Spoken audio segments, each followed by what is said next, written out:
This is Karen with NewClevelandRadio.net, and it is time for Beyond the Harvest with Barbara Masterson. And it's been a while, Barbara, since we've been able to bring this podcast to everybody. And I'm pretty excited because recently I've noticed on Facebook a whole different group of artwork that you've been posting. So I want everybody to know that you have talents in many, many different areas. Oh, thank you. You're welcome. So what are we going to talk about today? Well, I have prepared a PowerPoint with some of the workers, and so I thought I would just get started with them. Okay. So this is Desmond, and it's not too large of a canvas. He is 70 years old. I've known him for 5 years, and he's a very hard worker and always greets me with a big grin. I have painted or drawn him many times. He's got a wonderful face, and yeah, I've known him 5 years. And he just looks very bright and cheerful, you know? Yes. And I think many of us, as I've said this before, if we were working out in the fields and doing that kind of hard labor, I'm not so sure all of us would look that cheerful. At least I certainly wouldn't. I know, right? And he's 70. 70. Wow. Yes, he is. This is Macintosh, and he always greets me with a hello, ma'am, yes, ma'am, thank you, ma'am. I don't think Macintosh is his real name because I think they make nicknames for each other. He drives a tractor all day, hauling apple bins back and forth, where he cuts the grass in between the rows. So I bought him some ear protection. I brought him clothes, a bike, a portable radio that he can have on his tractor, and he's just a charming, hardworking fellow. He certainly looks it. You captured that big bright smile. Love it. This is White, Whyte. He is one of the workers who calls me from Jamaica or whatever farm he's on. I only met him the first season, and we clicked somehow. He when he calls, he likes to talk politics. Oh, and our politics are similar, which is fun. And he also brought his son a drum set. So when he calls me from Jamaica, or when he has called me from Jamaica, I can hear his son playing in the background. I love it. And I'm noticing it on this picture. And so for those of you who may be listening to the audio version of this podcast, you're sort of missing out a little bit because it looks more like a photo to me than a painting, because I can really see the shadows and how the colors change because of the lighting. And it's really unique. I don't think I've ever noticed that before in a painting. Ah, well, good for you. The next one we have, this is Rohan. He's one of the younger workers that come from Jamaica. He's got a beautiful wife, and 2 years ago showed me a picture of their new baby. I just had to go out and buy some baby clothes for him to take home. When he's in Jamaica, he's a courier on bike, and he comes back year to year. This year I saw him. Granted, this was a difficult year because of COVID, but I was driving up the mountain and I had my top down, and there he was picking in the orchard right on the street, and he hollered at me. And so I pulled in and we had a nice reunion. I haven't, because we hadn't seen each other in so long. And as we're talking about these migrant workers, one of the things we got to keep in mind, here in the United States, we're fighting to increase the minimum wage. And I don't think And I could be wrong, but I don't think a lot of these migrant workers even get close to the minimum wage. I'm not really clear on that. I would assume you're correct. I mean, there's factors that multiple factors that are in there. Mhm. First of all, their housing. I don't know if they're living on the farm in a trailer, or if they're living in a barracks, if they have to pay the farmer rent, or if that's taken out of their salary. You know, I'm not quite sure how that works. And I'm sure it's not the same for every farm. Well, I think we need to be fair in any way we can. So, Absolutely. Absolutely. So this is Ronan and crew. These gentlemen are picking up the plastic in the pumpkin fields after the harvest. See how tangled their feet are? surprised that they don't fall over. Yeah, I'm sure some Yeah. of them do, because those vines are strong. Yeah. They're quite strong. So they're pulling up the plastic in these fields, and then that makes me wonder, where does all this plastic go? Wonder if it's reusable. No, No, it's there's not. Oh, no, it's gosh. not reusable. There's holes in it, and yeah. So is that plastic there like a moisture barrier?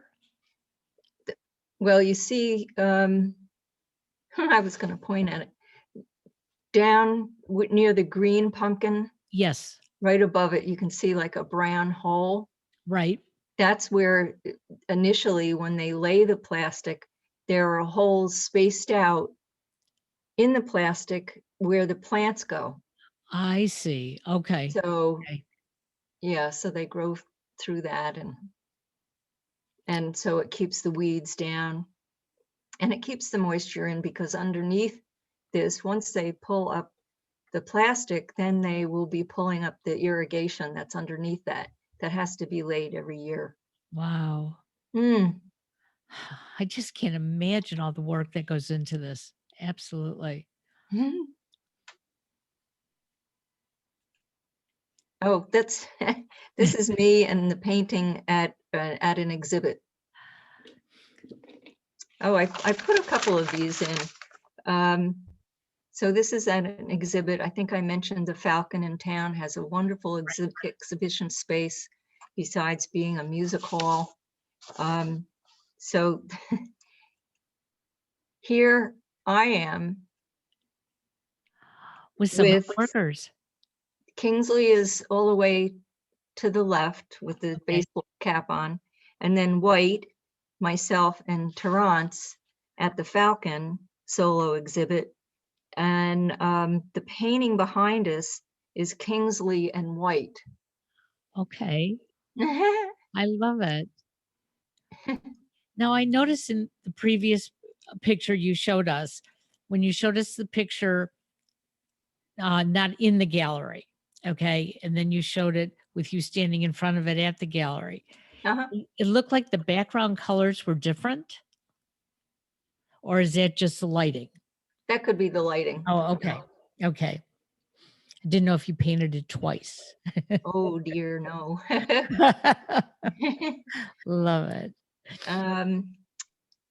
Oh, and this is Terrance, and the painting that I did of him at the exhibit, and a collector came that day to pick up 3 of my paintings, including this one, and she was thrilled to meet some of the men at the same time. So there he is with his apples. Yep. And when I see him, I did not see him this summer. He did not come back, but every time I see him, he gives me a great big bear hug. I love it. It sounds like they are just the most generous people, you know, Yes, and that is so important in today's life. that has been my experience for sure. So this is White and Vincent. These fellas I only met for the first summer, and they are the ones that call me wherever they are. Vincent, I've drawn or painted him 9 or 10 times, and I know I'm not done yet. There's just something about him that keeps pulling me. What I love about the paintings, and again, for those of you who are listening via audio, if you can get to look at this on YouTube, your colors are so vibrant and there's so many different colors in the pictures. Um, I mean, this one between red and blue and a light red or pink and green. I mean, it's just, they're all different shades and it just makes everything pop. I love color, that's for sure.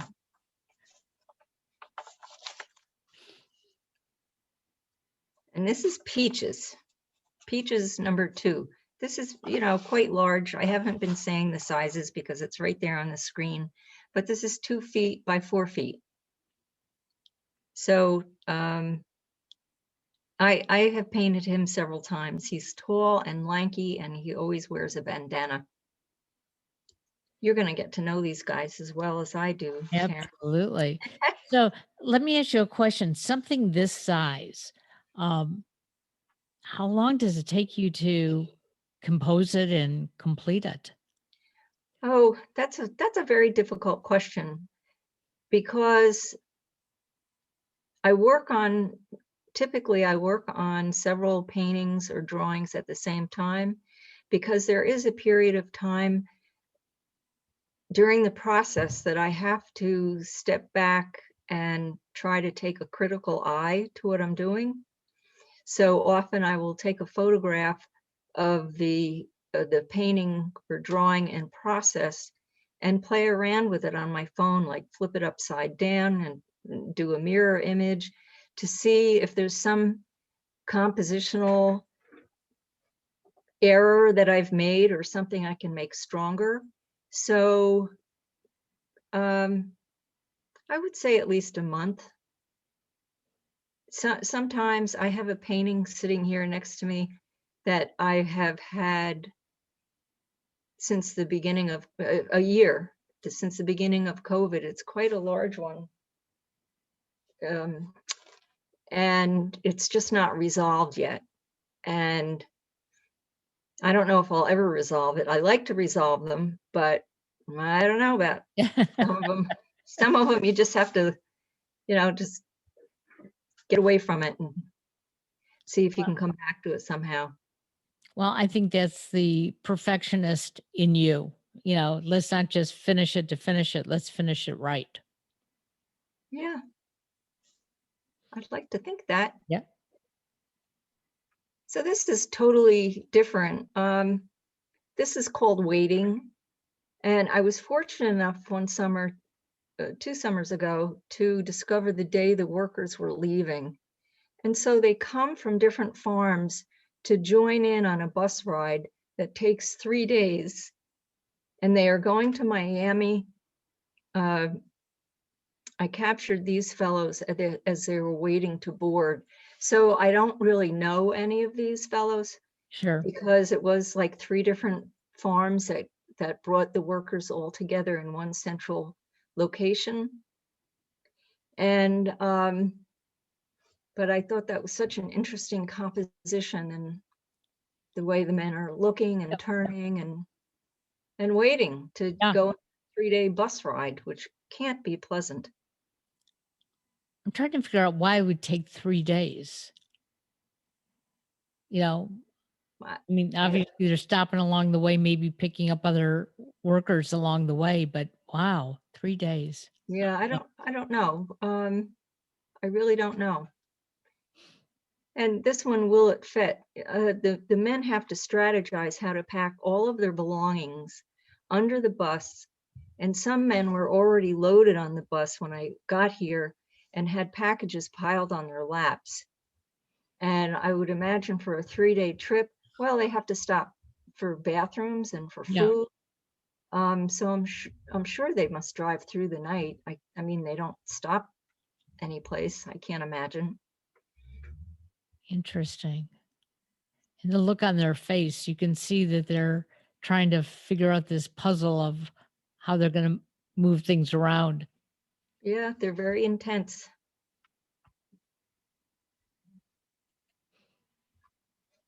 Oh, So back in the autumn, well, some men left, others stayed to trim the apple trees during the fall. And I it looks so perilous to me. You know, he's on the ladder with one foot on the and the, limb and reaching with his other hand. and the tree is not a real sturdy looking tree to begin with. No, it looks like a rather young apple Yeah. tree.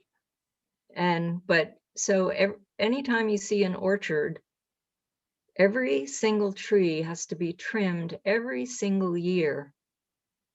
And it takes place in the fall and the winter.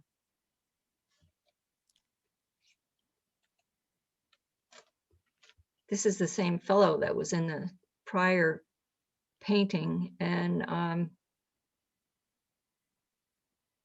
even on the ground, there's nothing, they have no eye protection. And to me, that seems dangerous for the Right. men.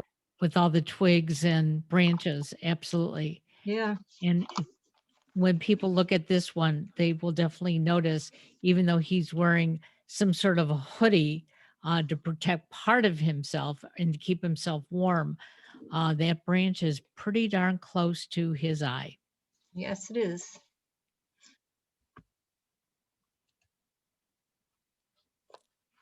I don't show these winter paintings very much, but I thought it would be kind of a good ending to Sure. this PowerPoint. This is Greg. There's snow on the ground and he is trimming, and in his sunglasses are reflections of other trees, and actually I am in there as well, taking his picture. Oh, I see it now. Wow. That's intricate. Very intricate. Love it. Yeah, cold, cold, cold. This is Mark. I've painted him many times, and to me, he looks like a movie star in a Yeah. science fiction flick. Yeah, I mean, he's got the trimmer in his hand, but you can't see what it is really. And Almost looks like a laser. yes, yeah, that's what I was thinking. Yeah. And it almost looks like he's posing for you. Um, I don't know if he was or if he was just walking, through the orchard at the time, but it's such a unique looking, photo like, hey, here I am. That wouldn't surprise me. I mean, when he sees me coming, he knows what I'm doing, and he'll look straight at me. Sure. And my last one is a winter trimmer.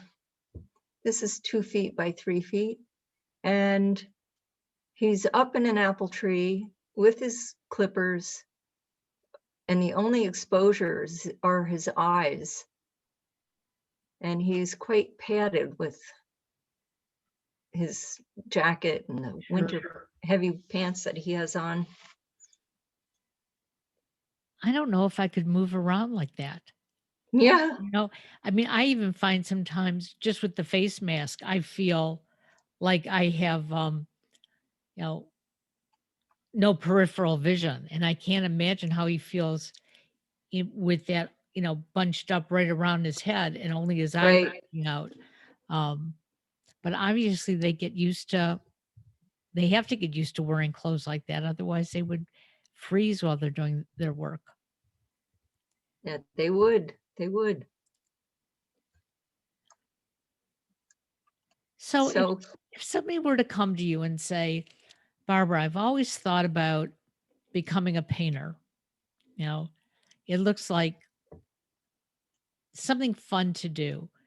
What would you tell somebody about getting started? Well, I would tell them to study with whoever they can study with locally, and then if see where their paths go, and take some college classes and study the figure and some real basic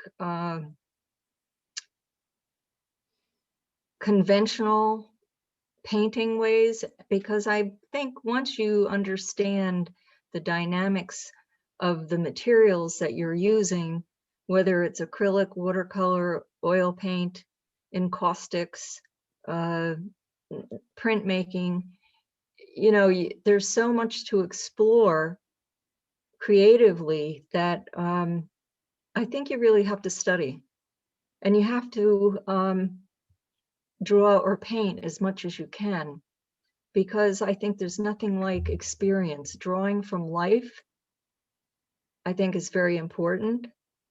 And I encourage anyone that is interested in, creating things, even if they decide at some point they want to do digital work that's all animated. I think there are some basic concepts that um, that pervade throughout the visual arts that are important whether to follow or to break the rules, which is another good thing to do. So I recommend drawing or painting every day, even if it's something small, and just keep on trucking. So, do you actually draw your picture out on the canvas and then paint it, or do you just I start? do. You do. I do, and I use my laptop for images, and so I work from my laptop onto my canvases, whether they're 18 by 24, which is kind of small, to 4 feet by 5 feet. 4 feet by 5 feet. That's a Mhm. pretty big size painting. It is. It is. Not sure I would have a wall for that in my house. I know. I know. Sometimes the sizes that I work aren't real practical, but um, another piece of advice I would give anyone that's being creative is to follow your heart. And if your heart says to paint big, man, you just paint big. Makes a lot of sense to me. I've never had that artistic desire. Um, but a friend of mine, was looking at some of the paintings that you've had on Facebook. I was sharing them with her, and she Uh-huh. said, I used to paint as a kid. And I said, okay, well, that's a long time ago. Um, so why don't you paint anymore? And she said, because she was told by an instructor she didn't have talent. Oh, And I said, but did you like what you were painting? And she said, yes. I said, so even if you just do it for the fun of it, that's a nice thing to do. I said, but if you like the outcome, that's more important to me than anybody else liking it. Now, if you're trying to sell it, that might be a little bit different. But if you're painting because it's something you want to do, um, I just encourage people to pick up a paintbrush, whatever it takes to get yourself motivated and do it. yes, absolutely. Absolutely. I think I think as far as talent is concerned, you can be the most talented, and I saw this in my teaching experience. I would have the most talented kids in my advanced classes, and they'd be in two categories. Some of them are so talented and they just would rest on that talent. And then the other ones would try to get better at it. And so, like any other sport, there are skills that you can learn. So your friend can find another instructor and find learn some skills that will make her paintings better for her. I think that's a terrible thing to say to someone, that you don't have talent. Awful. That's awful. Well, and my feeling is that that's one person's opinion. Yes. Okay. And even if you get 10 people who tell you that, um, if it's something that you like to do and you like the results, Mhm. that to me is very, very important. And again, my husband's I guess I'd call him a Sunday photographer. He loves to take his camera out and go take pictures. And he's been doing this way before I ever met him, but he doesn't really share them. Okay. And this past weekend, I said to him, in your travels, you're always telling me that you're stopping and taking a picture of a tree or a church or whatever. I said, can I see these pictures? He said, well, yeah, if you want. He said, they're nothing special. I looked at them and I saw, not because he took them, there were some that weren't special. They looked just like snapshots, but there were others that were totally composed. And I said to him, "Do you enjoy doing this?" And he said, "Yes." I said, "Then that's all that matters." But Mhm. there are other people who might enjoy them as well. So, um, please allow me to start posting them. And he said, "Well, he'll think about that." Yeah. But again, it's not up to anybody else to tell him that they're good or bad. If he's enjoying it, Right. that's Yes. the excitement behind it. Oh, absolutely. So do you have Absolutely. any projects on the books right now? Um, well, I've been drawing very, very small drawings between COVID and my recent hospital stay. And but actually I haven't done any of those in a couple of weeks. And just today I was approached by someone to do a commission.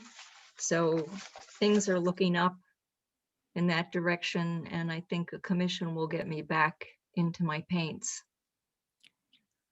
Well, we know that COVID is slowly coming to an end. Um, Yes. more and more people are getting their vaccines. Hmm. And we all know that it, I think it's a lot brighter looking today than it was a year ago today. Oh, Um, absolutely. and, I just encourage people while you have the time, continue to make the time, do the things that you love to do, look at the things that you love to look at. Um, look outside your window and, you know, capture, the essence of the weather. Because it's continuously changing and evolving. Yes, it is. Well, we want to wish you a continued recovery. I'm so glad that you are on the mend Thank and you. going to be working on a commission that maybe you'll be able to share with us along the way. And we'll be back again in 2 weeks. Okay, great. Thank you, Karen. Have a It was great nice day now. seeing you. Same here. Bye bye now. Bye-bye.